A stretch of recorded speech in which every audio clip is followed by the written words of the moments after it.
Disprin بھی شامل ہے، باقی تو آپ چھوڑ دیں. نہیں، ڈسپرین بھی کوئی دوا ہے.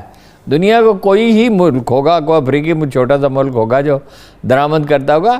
ڈسپرین جو ہے 2-4 روپے کی ایک چیز ہے جو ہر کہیں بنتی ہے اور بے شمار ادارے بناتے ہیں، اور جو بہت عام استعمال ہونے والی چیز ہے، ہر گھر میں پڑی رہتی ہے. وہ بھی بھارت سے منگوائی جا رہی ہے. Vitamin. Subscribe now and press the bell icon. Never miss an update.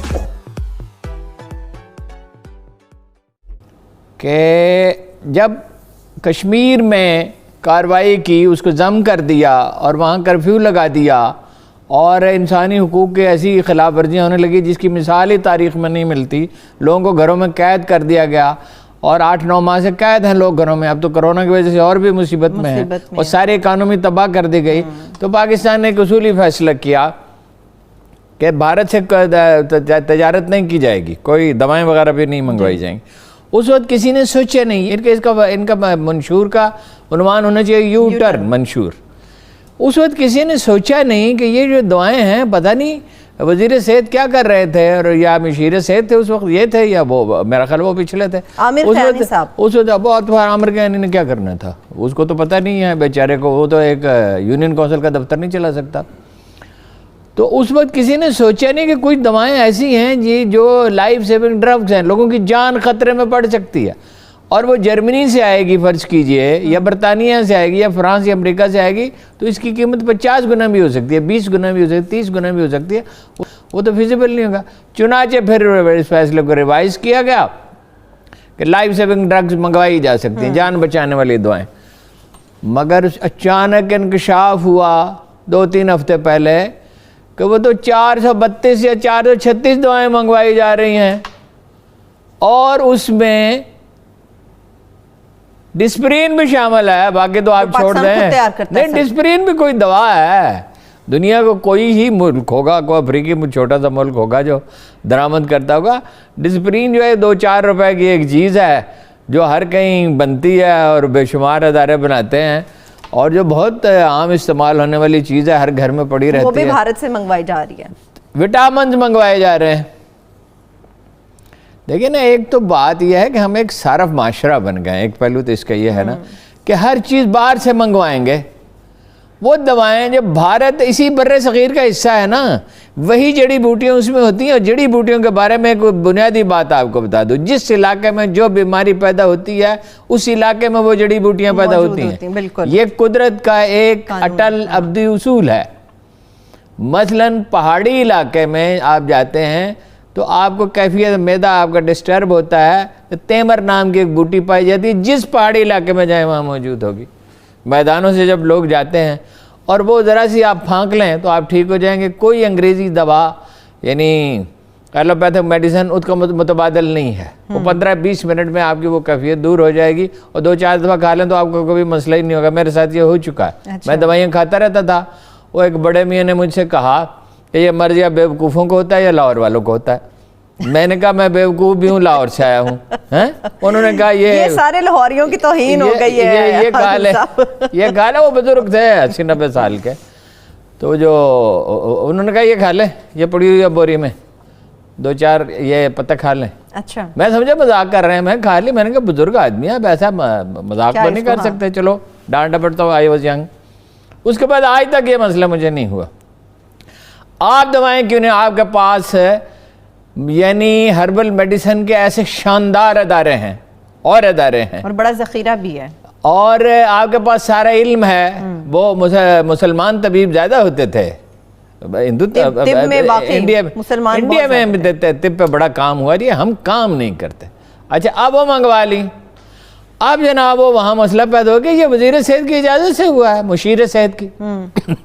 اور وٹامن کیسے آتے رہے اور ڈسپرین کیسے آتی رہی. ایک مذاق ہے. مطلب یہ ہے کہ وزارت صحت میں پہلے بھی یہ ہوا، عامر خیانی صاحب نے بھی یہی کیا. ان پہ اربوں روپے کا کرپشن کا الزام لگا. اس کی تحقیقات ہی نہیں ہوئی. اب تو خیر تحقیقات ہو رہی نا، اس کی تحقیقات ہی نہیں ہوئی. وزیر اعظم نے کہا یہ میرا بچہ ہے، یہ میرا چہیتا بچہ ہے، اس کو پارٹی کا سیکرٹری جنرل بنا دو. تو وہ بنا دیا. اور بھائی وہ کیا انگریزی میں کہتے ہیں، نپ دا ایول ان دا بڈ. یہ شروع میں گربت کشتن روز اول یہ شروع میں کرنا ہوتا ہے. ایک آدھ واقعہ نہیں ہو رہا.